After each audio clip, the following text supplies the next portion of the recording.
Our previous game, Warhawk, of course, multiplayer only, and has a really strong multiplayer community. Actually, interesting note, was the first game that I've worked on in my career that built up a community around it, which was a really neat experience because we have some pretty rad fans.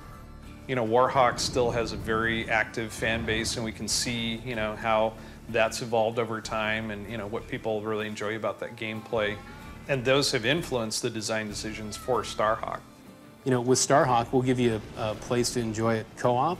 We'll give you a place to enjoy it by yourself. I expect a large percentage of those players are going to go online. And at this point, what we're doing is adding content, say for certain solo missions, as well as continuing to refine what we already have. There's a lot of play testing going on a number of different fronts. That's really essential to the process, and that's where we get, I think, some of our biggest benefits.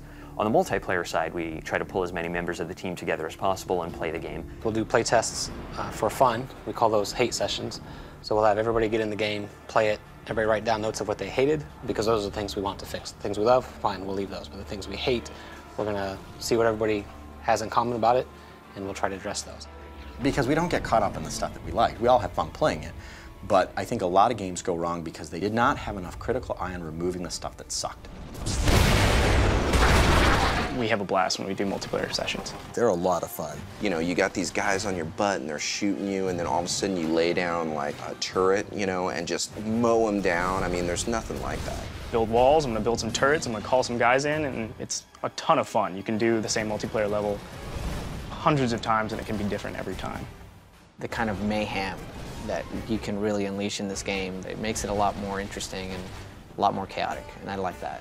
When all of the dust literally settles, there's a base here where there wasn't anything before, and that feels kind of neat. And so we're a third-person shooter, first and foremost, but we also give the player lots of different ways to participate in that action.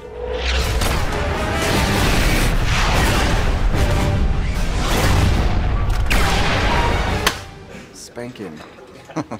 Here they've made it feel really like a personal thing, Like my 3 years of work is going to hit this crescendo when we can unveil it to everybody, and everyone's already super excited about it, so it's really cool, I know that we've put a lot of energy and time in it, and personally I feel attached to it, and personal bias aside, I feel objectively that we have a really good game and a great thing that I want other people to see and experience and feel the same excitement that I have. We have a lot of Warhawk fans who call them Warheads, and they have a lot of questions for us, which we try to answer. But our bar, no matter what they say, is actually higher than anybody's. And we are our own worst critic, and as we go forward, we're just going to be that much harder on ourselves.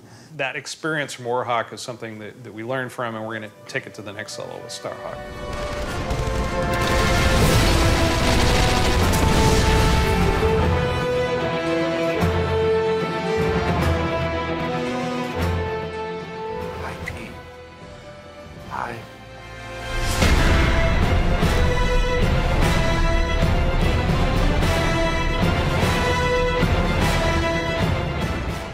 PlayStation